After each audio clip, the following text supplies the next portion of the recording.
আজকের এই বিশ্লেষণে আপনাদের সবাইকে স্বাগত জানাচ্ছি।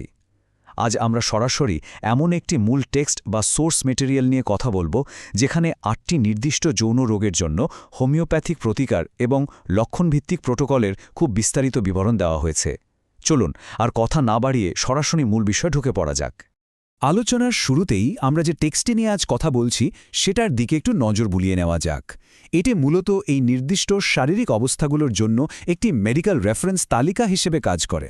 আমরা কিন্তু আজ ঠিক এই টেক্সটেই যা বলা আছে তার ওপর ভিত্তি করেই আমাদের পুরো আলোচনাটা এগিয়ে নেব, এর বাইরে কিছু নয়।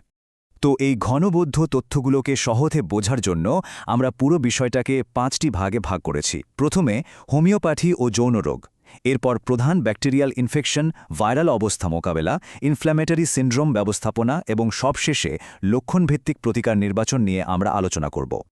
আচ্ছা, চলুন তাহলে আমাদের প্রথম বিভাগে চলে যাই, হোমিওপ্যাথি এবং যৌন রোগ ক্লিনিক্যাল পদ্ধতির রূপরেখা। এই সোর্স টেক্সটিতে যে চিকিৎসা পদ্ধতির কথা বলা হয়েছে তার সবচেয়ে ইন্টারেস্টিং দিকটা কি জানেন? এখানে রোগের সাধারণ বা প্রচলিত নামটার উপর খুব একটা জোর দেওয়া হয়নি, বরং রোগীর মধ্যে যে সুনির্দিষ্ট লক্ষণগুলো দেখা যাচ্ছে ঠিক তার উপর ভিত্তি করেই চিকিৎসার কথা বলা হয়েছে। ধরুন, সাধারণ ডায়াগনোসিসের চেয়ে রোগীর নিজস্ব শারীরিক প্রতিক্রিয়াগুলোই এখানে সবচেয়ে বেশি প্রাধান্য পাচ্ছে। এবার আমরা চলে আসছি আমাদের দ্বিতীয় বিভাগে, প্রধান ব্যাকটেরিয়াল ইনফেকশন, গনোরিয়া, সিফিলিস এবং ক্ল্যামাইডিয়া। এই টেক্সট অনুযায়ী গনোরিয়ার ক্ষেত্রে সাইকোটিক্কো নামের একটি প্রতিকার দারুণ কাজ করে। এখানে সবচেয়ে অবাক করার মতো বিষয়টা হচ্ছে লক্ষণগুলো পুরোপুরি চলে গেছে বলে মনে হলেও চিকিৎসা কিন্তু থামিয়ে দেওয়ার কথা বলা হয়নি, বরং পোটেন্সি বা মাত্রা ধীরে ধীরে বাড়িয়ে, মানে ধরুন 30C থেকে শুরু করে একদম 1M পর্যন্ত চিকিৎসা চালিয়ে যাওয়ার পরামর্শ দেয়া হয়েছে। মজার ব্যাপার হলো, মূল টেক্সটটি কিন্তু শুধু শুষ্ক তথ্যে ভরা নয়। লেখক এখানে বেশ অকপটে নিজের অভিজ্ঞতার কথাও বলেছেন। যেমন, তিনি নিজেই স্বীকার করেছেন যে এই নির্দিষ্ট প্রতিকারগুলো ব্যবহার করে সক্রিয় সিফিলিসের খুব কম সংখ্যক রোগীর চিকিৎসা তিনি হাতে কলমে করেছেন। এই ধরনের সততা কিন্তু সোর্স টেক্সটটিকে আরও বেশি বিশ্বাসযোগ্য আর বাস্তবসম্মত করে তোলে। তবে হ্যাঁ, লেখক এটাও খেয়াল করেছেন যে যেসব রোগীর অতীতে সিফিলিস হওয়ার ইতিহাস রয়েছে, ব্যাসিলাস নাম্বার 10 প্রেসক্রাইব করার পর তাদের সাধারণ স্বাস্থ্যের বেশ উন্নতি হয়েছে। আর সবচেয়ে বড় কথা হলো, এরপর তাদের নতুন করে আর কোনো প্রাদুর্ভাব দেখা যায়নি। অর্থাৎ সরাসরি সংক্রমণের চিকিৎসা না করলেও দীর্ঘমেয়াদী সুস্থতার জন্য একটা নির্দিষ্ট গাইডলাইন আমরা এখানে পাচ্ছি। লক্ষণ মিলিয়ে কিভাবে ওষুধ দেওয়া হয় তার একটা চমৎকার উদাহরণ দেখা যায় ক্ল্যামিডিয়ার ক্ষেত্রে।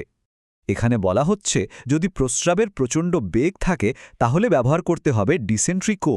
অন্যদিকে যদি স্রাব বা নির্দিষ্ট ধরনের কোনো ব্যথা থাকে তখন আবার বলা হচ্ছে মর্গান পিওর ব্যবহার করতে।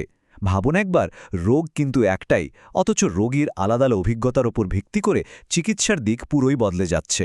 এরপর আমরা দেখব আমাদের তৃতীয় বিভাগ, ভাইরাল অবস্থা মোকাবেলা, যেখানে মূলত জেনিটাল হার্পিস এবং HPV নিয়ে আলোচনা করা হয়েছে। এই ভাইরাল রোগের চিকিৎসার রূপরেখাটি দেখলে একটা জিনিস স্পষ্ট হয়, জেনিটাল হার্পিসের বেশিরভাগ ক্ষেত্রে কিন্তু আর্সেনিকাম অ্যালবাম ব্যবহার করা হয়েছিল। কিন্তু একটা ব্যাপার খেয়াল করুন, যেসব ক্ষেত্রে প্রথমে উন্নতি হওয়ার পর রোগটা আবার ফিরে এসেছে বা রিল্যাপস করেছে, ঠিক তখন কলিব্যাসিলিনাম 30C ব্যবহার করে দীর্ঘস্থায়ী একটা ফলাফল পাওয়া গিয়েছিল। আচ্ছা, টেক্সটিতে আরেকটা বিষয় বেশ জোর দেওয়া হয়েছে। বলা হয়েছে HPV এবং জেনিটাল ওয়ার্টসের ক্ষেত্রে বাবেল নোসোড খুব কমই কাজে লাগে। থুজার প্রাথমিক প্রয়োগের পর ফলোআপ হিসেবে সাইকোটিক 30C ব্যবহার করে সফল হওয়ার মাত্র একটা ঘটনার কথাই এখানে উল্লেখ করা হয়েছে।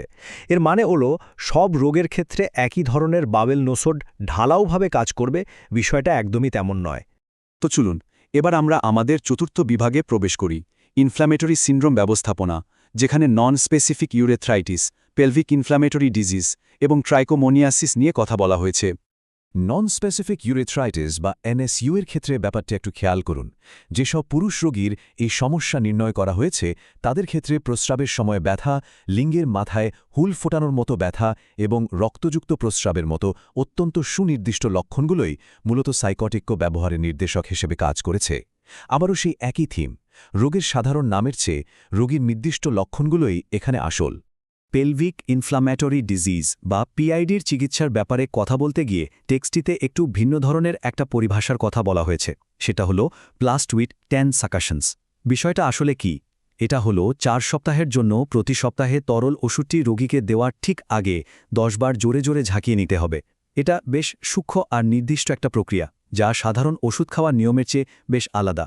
এই প্রদাহজনিত অবস্থার আলোচনার শেষ দিকে এসে লেখক দারুণ একটা পর্যবেক্ষণ দিয়েছেন।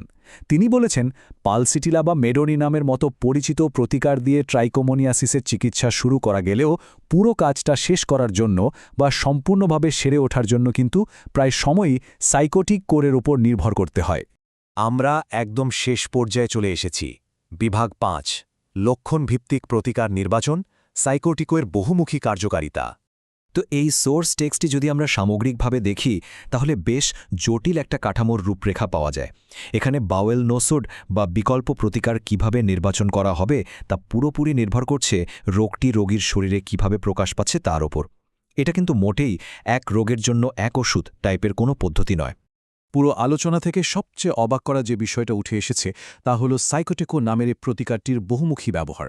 একবার ভাবুন, ব্যাকটেরিয়াল ইনফেকশন থেকে শুরু করে ভাইরাল ওয়ার্ডস এবং প্রদাহজনিত সিন্ড্রোম, এরকম সম্পূর্ণ আলাদা 5টি কন্ডিশনের জন্য এই একই প্রতিকার স্পষ্টভাবে প্রেসক্রাইব করা হয়েছে। ব্যাপারটা সত্যি বেশ চমকপ্রদ। এই বিস্তারিত আলোচনার শেষে এসে একটা বেশ বড়সড় প্রশ্ন আমাদের ভাবিয়ে তোলে।